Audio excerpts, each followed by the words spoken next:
Shalom Bapak Ibu sedang kasih Tuhan, kita kembali pada hari ini dalam acara renungan harian. Dan memang kita jujur bahwa kalau kita berjalan seorang diri, kita tidak akan mampu menghadapi masalah kehidupan yang kita hadapi hari-hari ini, membuat orang menjadi banyak kehilangan arah dan mereka mulai putus asa.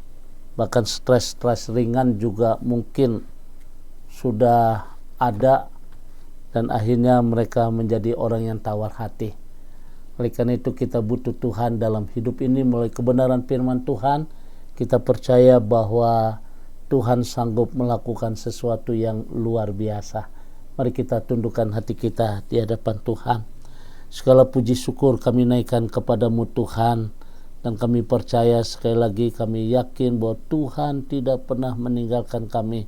Tuhan tetap setia kepada kami. Bahkan tangan Tuhan sanggup menopang kami. Tangan Tuhan sanggup mengangkat kami di tengah-tengah persoalan, di tengah-tengah badai-badai kehidupan yang kami jalani, khususnya hari-hari ini dengan peristiwa corona COVID. Kami percaya Tuhan ada rencana Tuhan yang indah. Oleh karena itu kami rindu akan kebenaran firman Tuhan yang menjadi pegangan dalam hidup kami. Terima kasih Bapa di surga. Kami siapkan hati kami untuk diberkati. Haleluya. Amin. Saudara yang dikasih Tuhan, hari ini kita akan membaca di dalam kitab Mazmur 107.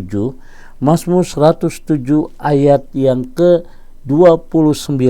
Satu ayat yang sangat bagus. Dibuatnyalah badai itu diam, sehingga gelombang-gelombangnya tenang. Dibuatnya badai itu diam, sehingga gelombang-gelombangnya tenang. Nah, Bapak Ibu sedang kasih Tuhan, kisah yang menarik tahun 1998 tentang peristiwa kerusuhan. Dan saat itu saya tinggal di Tangerang Regensi 2, Blok FC5 nomor 22. Anak saya sekolah di Betel Petamburan, Tanah Abang. Tiap pagi kita harus berangkat 5:30 karena anak saya masuk TK jam 7 pagi. Biasanya kita jalan 5:30, harus lewat dari 5:30 anak itu telat. Kita naik kendaraan bermotor, nah saudara, roda 2. Dan peristiwa kerusuhan 98 itu terjadi awalnya dengan peristiwa kerusuhan di Grogol Trisakti. Entah gimana, malam itu kita pulang dan kita lewat jalur, bukan lewat Grogol, tapi kita lewat Ciledug. Nah saudara yang kasih Tuhan, sampai di Tangerang kita pulang agak malam jam 9:30, mungkin karena letih, karena capek, dan kita tidak tahu apa yang terjadi selanjutnya. Tapi besok pagi kita telat bangun. Jam 6 kita bangun, sangat kaget. Dan kita harus cepat-cepat. Nah saudara yang kasih Tuhan, pada waktu kita berdoa, Tuhan tolong buka jalan.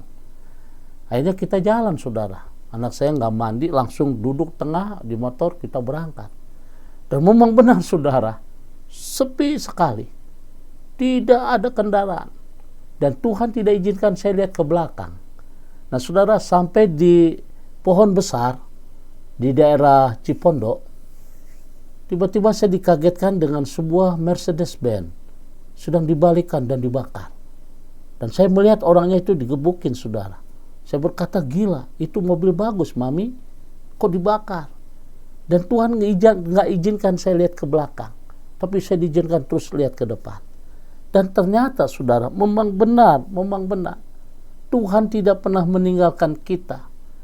Di Sumur Bor, nah saudara, di Sumur Bor, daerah Sumur Bor, kalau sudah lewat, tiba-tiba saya dihapit oleh tukang ojek. Dan tukang ojek berkata, Bapak, istri Bapak mukanya harus ditutup. Dan di situ kita sadar Bapak Ibu. Lihat ke belakang, ternyata sepanjang perjalanan ke belakang, itu bagaimana orang-orang sudah membakar toko-toko, bahkan sampai ke kota bumi. Dan ke depan, itu astaga naga. Pertama saya lihat itu mall yang ada Ramayana yang di Cengkareng itu dibakar.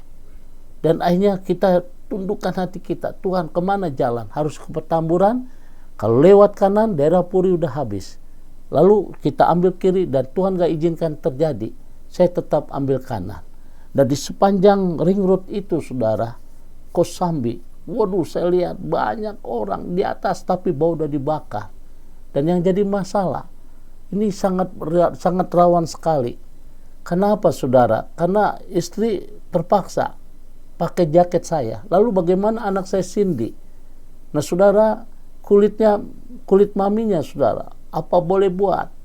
Baju pun saya buka dan saya kasih anak saya Cindy untuk tutup wajahnya. Itu pertama kali saya naik motor tanpa baju saudara. Dan akhirnya saya berdoa, Tuhan tolong buka jalan. Nah dari situ Tuhan tuntun kemana jalan yang harus saya pilih. Sampai akhirnya saudara, sepanjang perjalanan Tuhan tolong. Dan selama perjalanan itu saya benar-benar menyaksikan bagaimana toko-toko itu dibakar. Sampai akhirnya saya di Petamburan dalam keadaan baik dan selamat. Dan ini satu hal saudara, kita bisa melihat bahwa sesuai dengan Mazmur 107, dibuatnya lah badai itu diam, sehingga gelombang-gelombangnya tenang. Di dalam perjalanan hidup ini saudara, kita seringkali mengalami badai-badai kehidupan. Tapi satu hal, kita tidak perlu takut dan kita tidak perlu khawatir, sebab ada Tuhan yang selalu beserta dengan kita. Lalu bagaimana kita merasakan kuasa Tuhan boleh turun atas kita saudara, sehingga pada waktu kita menghadapi badai-badai hidup ini, saudara akan lihat pertolongan Tuhan begitu nyata luar biasa. Yang pertama, kita harus percaya kepada Tuhan. Kalau pandangan mata hati kita tertuju kepada Tuhan, maka kita percaya bahwa saudara dan kita semua akan melihat bagaimana pertolongan Tuhan turun atas kita. Iman kita tidak akan goyah. Iman kita percaya bahwa sebesar apapun badai dalam hidupmu, Tuhan sanggup menolong kita. Yang kedua saudara, kita harus tetap tenang. Tetaplah tenang. Ketika murid-murid sedang menghadapi badai, Yesus berkata di tengah-tengah murid-murid, bahkan di tengah badai itu, Yesus berkata, diam, tenanglah. Maka badai yang hebat pun diam dan tenang. Oleh karena itu hari ini, satu hal yang terindah, saya tidak tahu menjadi badai-badai dalam kehidupanmu. Mungkin engkau sedang diponis oleh dokter. Mungkin hari ini perekonomian kita, mungkin keluarga kita, mungkin anak-anak kita kena narkotika, mungkin suami kita sudah tidak ada dan tidak kemana kita tidak tahu. Mungkin juga keadaan dalam ekonomi buat rokok kita, buat usaha kita. Namun satu hal yang Tuhan mau, kita harus tetap percaya, iman, percaya kepada Tuhan. Dan yang kedua, kita tetap tenang. Pada waktu kita tenang, maka kita akan diberkati Tuhan. Kiranya firman Tuhan boleh menjadi sebuah rema dalam kehidupan kita.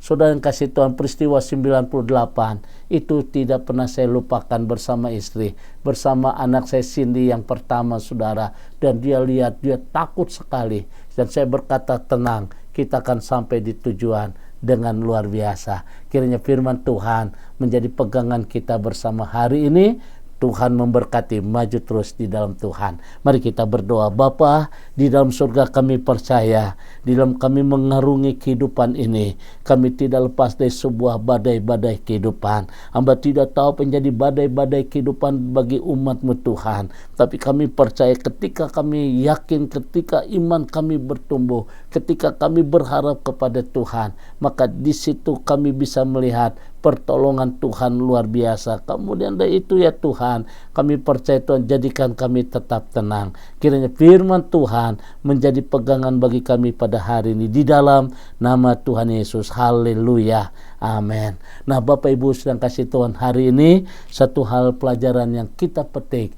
Jadikan kita tetap yakin dan percaya bahwa Tuhan sanggup menolong di dalam masalah yang kau hadapi. Tuhan memberkati, selamat beraktivitas, God bless you, Shalom.